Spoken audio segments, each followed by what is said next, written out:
Students hope so बच्चों आप सभी अच्छे होंगे और अच्छे से अपनी स्टडी कर रहे होंगे। आज हमें डिस्कस करना है आपका चैप्टर 9 का आगे का पोर्शन। चैप्टर 9 का आगे का पार्ट है हमारा, जहाँ से हमें करना है start supply curve.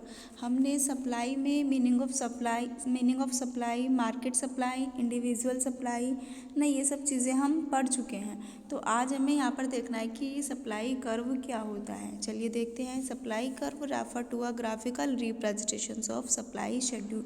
Supply curve एक सप्लाई शेड्यूल का ग्राफिकल रिप्रेजेंट होता है। हमने सप्लाई शेड्यूल बनाया था जिसमें हमने इंडिविजुअल और मार्केट सप्लाई शेड्यूल पढ़ा था। अब हमने जो सप्लाई शेड्यूल पढ़ा था वो एक हमारा टैबुलर स्टेटमेंट था, है ना, लेकिन सप्लाई कर्व हमारा क्या है, ग्राफिकल रिप्रेजेंटेशन से। तो ये भी हमारा 2 टाइप्स से है। First individual supply curve and second is market supply curve. Individual supply curve क्या होता है हमारा, individual supply curve refer to a graphical representations of individual supply schedule. देखो हमने जब इंडिविजुअल सप्लाई शेड्यूल पढ़ा था तो हमने उसमें एक टैबुलर स्टेटमेंट बनाया था, एक टेबल बनाई थी प्राइस और कमोडिटी के बीच में, क्वांटिटी के बीच में, गुड्स के बीच में, कि हम कितने प्राइस पर कितनी गुड्स को सप्लाई कर रहे हैं। वही सेम चीज़ हमें यहाँ पर किस में दिखानी है, ग्राफिक में दिखानी है, यानी कि ग्राफ के थ्रू दिखानी है। तो वही सब चीज़ें हमने क्वांटिटी सप्लाई यहाँ पर रखी 5, 10, 15, 20 और 25। इधर हमने क्या ले लिए, प्राइस ले लिए 0, 1, 2, 3, 4, 5। तो हम उसी तरह से फर्स्ट है तो हमारा फर्स्ट पर 5 हो गया ना, 2 पर 10 हो गया, 3 पर हमारा 15 हो गया, 4 पर हमारा 20 हो गया और 5 पर हमारा 25 हो गया। तो एक तरह से ये हमारा क्या हो गया, इंडिविजुअल सप्लाई कर्व हो गया, है ना, क्योंकि यहाँ पर पॉजिटिव रिलेशन मिल रहा है हमें, बिल्कुल एग्जिट, है ना। तो ये हमारा सप्लाई कर्व हो गया। अगर ऊपर जाता हुआ कर्व होता है वो अपवर्ड शो करता है, यानी कि हमारा एक तरह से पॉजिटिव मतलब पॉसिबल प्राइस होता है कि हमारी जितनी भी क्वांटिटी है वो इसके लिए पॉजिटिव क्वांटिटी के साथ में हमें यहाँ पर which the firm is willing to sell, यानी कि हम इसको इजीली इस पर सेल कर सकते हैं। क्लियर हो गई इतनी बात। आगे चलते हैं। आगे आता है हमारा मार्केट सप्लाई कर। देखो हमने मार्केट सप्लाई शेड्यूल में पढ़ा था कि all the producer are willing to sell at various level of price, यानी कि अब मार्केट में क्या आ जाता है, हमारे यहाँ पर ऑल प्रोड्यूसर आते हैं, है ना। तो वही चीज़ हम वहाँ पर कैसे कर रहे थे, मार्केट सप्लाई शेड्यूल में एक टैबुलर स्टेटमेंट के थ्रू लेते हैं। हमने पहले प्राइस लिया था, फिर हमने इंडिविजुअल के थ्रू क्या लिया था, यानी कि एक टेबल ली थी, फिर दूसरी टेबल ली थी और फिर हमने इसको मार्केट सप्लाई शेड्यूल बना दिया था। तो यहाँ पर हमें क्या करना है, market supply curve refer to a graphical representation of supply schedule, यानी कि मार्केट सप्लाई शेड्यूल रिप्रेजेंट करता है फिर से वही ग्राफिकल रिप्रेजेंटेशंस को। सेम वही कंडीशन है, कुछ भी चेंज नहीं है। फिर से हमने क्या ले लिया है, वही प्राइस और हमने क्वांटिटी ले लिया है ना। ये हमारे प्राइस हो गए 0, 1, 2, 3, 4, 5 और इधर हमारी क्वांटिटी सप्लाइड होगी इन यूनिट्स में कि 10, 20, 30, 40, 50 एंड 60। अब हमें देखना है यहाँ पर हमारा जो इंडिविजुअल सप्लाई होता है, इंडिविजुअल स्टेप जो होता है हमारा, वो ऊपर की तरफ गिरता हुआ होता है। तो यहाँ पर अगर हम बात करें, तीनों अलग अलग हमारे सप्लाई कर्व हैं, SA, SB और SM। सेम वही चीज़ें हैं जिस तरह से हमने वहाँ पर की थी कि अगर हमारी 1 यूनिट है तो वो 5 पर होगी, फिर हमारी 2 यूनिट पर 10 होगा, 3 यूनिट पर 15 होगा, 4 पर 20 होगा और 5 पर 25 होगा।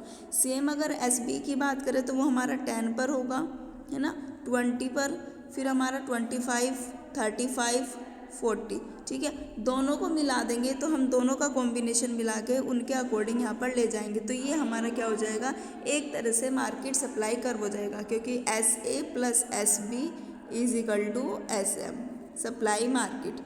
ठीक है, क्लियर हो गया इतना। आगे चलते हैं। आगे आता है हमारा movement along the supply curve. Movement along the supply curve की बात करें हम अगर, तो चेंज इन क्वांटिटी सप्लाई को चेंज करना होता है, यानी कि क्वांटिटी सप्लाई को हम चेंज करते हैं।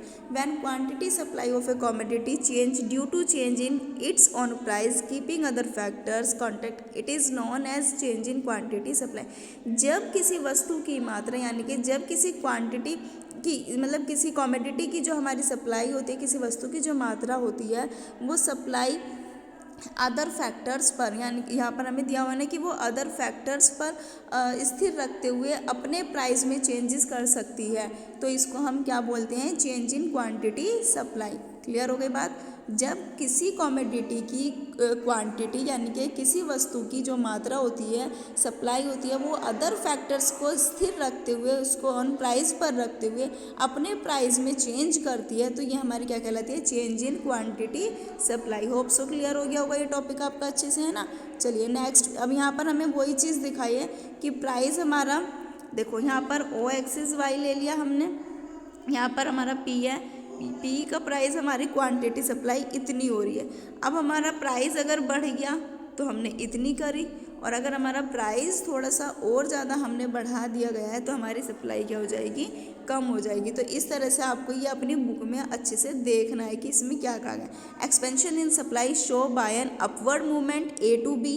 अपवर्ड मूवमेंट हो रहा है किसके बीच में, ए और बी के बीच में। देखो यहाँ पर हमें ये शो हो रहा है ना, ए और बी के बीच में अपवर्ड मूवमेंट हो रहा है। Supply rises from O Q, supply rises from O Q, इधर से राइजेस हो रहा है, और ओ क्यू 1, ठीक है। यहाँ पर देखो हमें यहाँ पर ये शो हो रहा है, ठीक है, price of O P and O P 1, price and O P और ओ पी 1, ठीक है।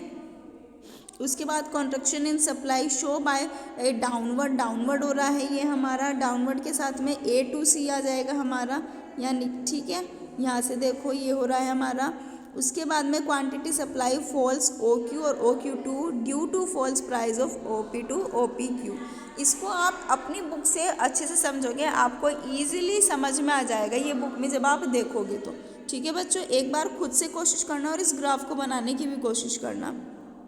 नेक्स्ट आते हैं हम प्राइस इलास्टिसिटी ऑफ सप्लाई पर। प्राइस इलास्टिसिटी ऑफ सप्लाई क्या होती है, price elasticity of supply refer to degree of responsive of supply of a commodity with reference to change in the price commodity. यानी कि अगर हम किसी सप्लाई की बात करें, प्राइस यानी कि किसी मांग की लॉज की बात करें, प्राइस इलास्टिसिटी की अगर हम बात करते हैं तो उसकी कीमत की लॉज में, यानी कि प्राइस में जो इलास्टिसिटी होती है वो ऐसी प्राइस में चेंजेस के से होती है कि जहाँ पर हमें फीडबैक मिल सके। आपूर्ति की कीमत लॉज यानी कि हमारी जो प्राइस इलास्टिसिटी ऑफ सप्लाई होती है वो एक ऐसी वस्तु की कीमत में चेंजेस करने के लिए होती है जो उस वस्तु को फीडबैक दे सके, जो उसको एक अच्छे से रिस्पॉन्सिव करा सके, ठीक है, क्योंकि तभी हमारी एक प्राइस में चेंजेस किया जा सकता है। क्लियर हो गई बात।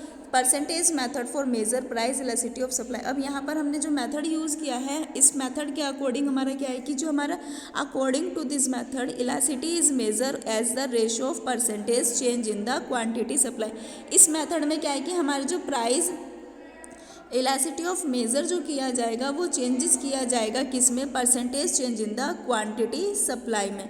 तो यहाँ पर हमारा ये क्या हो जाएगा, percentage change in the quantity supply and percentage change in the price. Clear हो गई बात। उसके बाद में हमारे यहाँ पर कुछ मेथड है प्राइस इलास्टिसिटी ऑफ सप्लाई का, price change in quantity supply upon percentage change in price. तो ये फॉर्मूला आपको याद रखना है, इसी के बेस पर हमारे कुछ न्यूमेरिकल्स भी हैं, ठीक है। फिर हमारे जब कुछ चेंजेस हम करते हैं तो क्या क्या हमें ध्यान रखना चाहिए। Percentage change in quantity supply अगर पूछा गया तो जहाँ पर चेंज आ जाता है वहाँ पर मैंने आपको बताया था delta Q upon Q into 100। उसके बाद में चेंज इन क्वांटिटी यानी कि delta Q is equal to new quantity Q1 और माइनस इनिशियल क्वांटिटी यानी कि Q। परसेंटेज चेंज इन अगर प्राइस करना है तो delta P upon P into 100 हो जाएगा। चेंज इन प्राइस करना है तो delta P is equal to new price यानी कि P1 माइनस P, ठीक है। अब ये इसका प्रोपोनेट मेथड है, ये भी देख लीजिए। The percentage method can also be converted into proportionate method. Elasticity of supply delta Q upon 100 upon delta P into 100 upon P, ये हो गया।